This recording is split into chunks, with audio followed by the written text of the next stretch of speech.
A local film crew put the cameras down this afternoon to help save 2 lives. The district attorney says based on his recent criminal history, Pierre Walker should have never had the chance to be behind the wheel Friday. A drug can be sold one time. A girl can be sold over and over again. Well, it is sure to be a battle to November. Coming up at 11, we'll hear more from some people down on the floor where all the action and excitement is. We want to cut to some breaking news right now. A helicopter has crashed into the ocean. That's near Yopon Pier in Oak Island. And the crime apparently started at a well-known address in town. But a proposed bill in the North Carolina House of Representatives could reduce the number of moped drivers on the streets. The scene was so dramatic down here, so many people, it's hard to really say exactly how many were here. So we took to the sky. WWAY's Cliff Pyron has a bird's eye view of today's service. All the buzz has been about the change that will happen tomorrow for the president's speech. I'm joined by political editor Kevin Wizzardo. And Kevin, you've been able to get reaction from people around here that some people say it's disappointing, some say it's a good thing. In today's Politics 101, following the money, the Center for Responsive Politics says a flood of cash has poured into Nevada from Political Action Committee. And no, we're not in Hollywood tonight, but we are actually in Hollywood East enjoying Cucaloris's version of the Oscars. I'm with board member Robert Sharp. Tell me about tonight's event and how it's unique to Wilmington. Well, the battleship is North Carolina's World War II memorial. It's fitting for a ship that did so much during battle. WWAY's Tim Buckley has the story. This is the shot that every player should be able to sink, the classic jumper. Looks like I could use some help from the shot doctor. All right, let's try it. I don't know if you can see that, but that was really hard to do. Yeah, yours looks, oh, I don't even, what is that? That's my official signature. We got 5 foot of anchor women going to be taking on 7 foot basketball players. They don't have a chance. These guys don't know what they're in for. I'm going to bring it to them. Who's your style?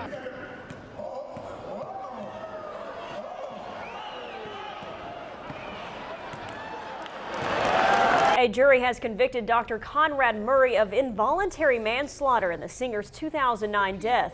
The jury reached its verdict this afternoon after deliberating less than 9 hours. We'll have much more on this decision and reactions from both sides coming up on WWAY News Channel 3 at 5:30. And now to our top story. Despite losing half of their home to a morning fire, a Wilmington family is thankful. An 18-wheeler caused a hot mess on Martin Luther King Parkway near Carr Avenue this morning. Wilmington police say water somehow leaked into the tank transporting hot paving tar. Well, the two don't mix well together, and a safety valve caused a spillover on eastbound MLK. Crews arrived on the scene around 7 a.m., causing that parkway to narrow down to 1 lane. No one was hurt and no other vehicles were involved. Thank you, Asha. An issue throughout campaign season has been the theft of political signs. Wilmington City Council candidate Napier Fuller is taking that problem on just 1 day before the election. WWAY's Cliff Pyron has more. Now, 2 other officials in the program are out of their jobs in the wake of those charges. As Scott Goldberg reports, there are even questions for the Penn State's legendary head coach. A former government worker dangled for hours today from a New York bridge. The man had been hanging from a harness attached to a rope ladder about halfway between the Hudson River and the bridge roadway. He had a sign and apparently was upset with Rockland County officials. State police lowered him to just above the water around 2 p.m. You can see that there. He then jumped or fell into the water and was immediately hauled on board a boat. The incident backed up traffic for miles. Hope he got his message out there. Probably not the way to make that point. No, I don't think so. Made the news, though. Made that. She's a tiny athlete with one heck of a talent. 11-year-old Taylor Reese has been jumping, flipping, and spinning since the tender age of 5. By age 10, she was even a national champion. But her high-flying success came to a screeching halt last May. While at school at Roger Bacon Academy, Taylor noticed a strange feeling in her legs. I was just at music class, and then my legs started to feel weird.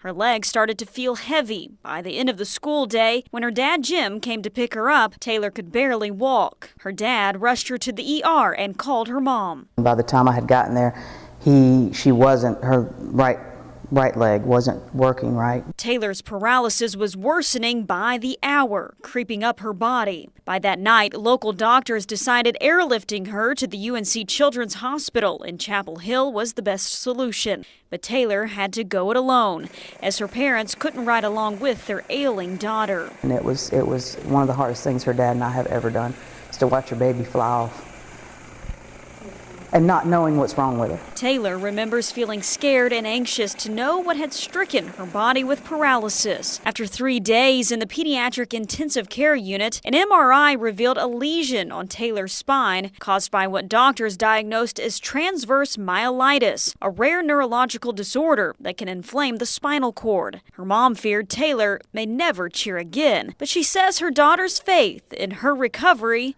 never wavered. And we talked about it, and she just said, never said, if I get better, she always said when I get better.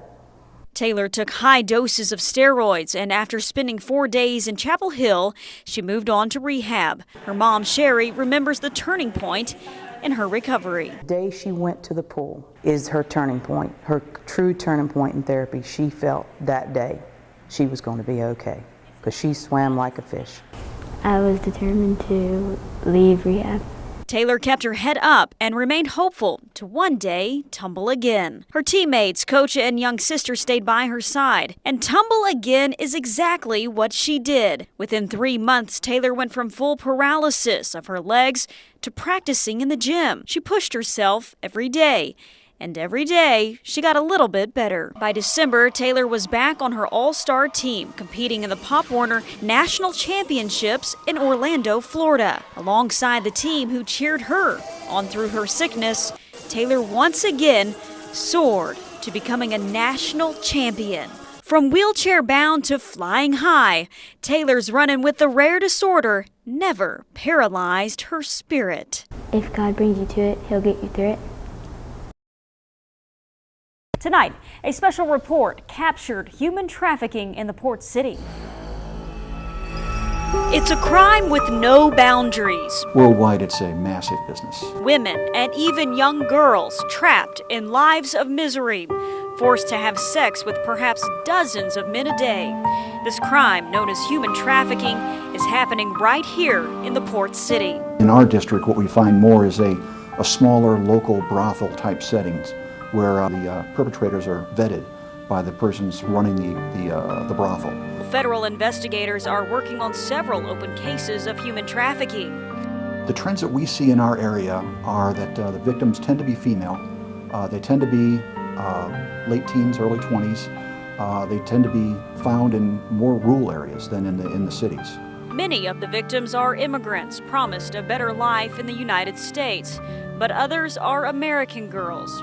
Regional Director of NC Stop Human Trafficking, Lindsay Robertson, says runaways are a prime target for traffickers. What I'm seeing the most of here are girls who are in their teen years, 15, 16 years old, who are meeting a man older than them, generally in their early 20s, who are romancing them, becoming a significant other. Neat Childs was 16 when a 36-year-old man befriended her.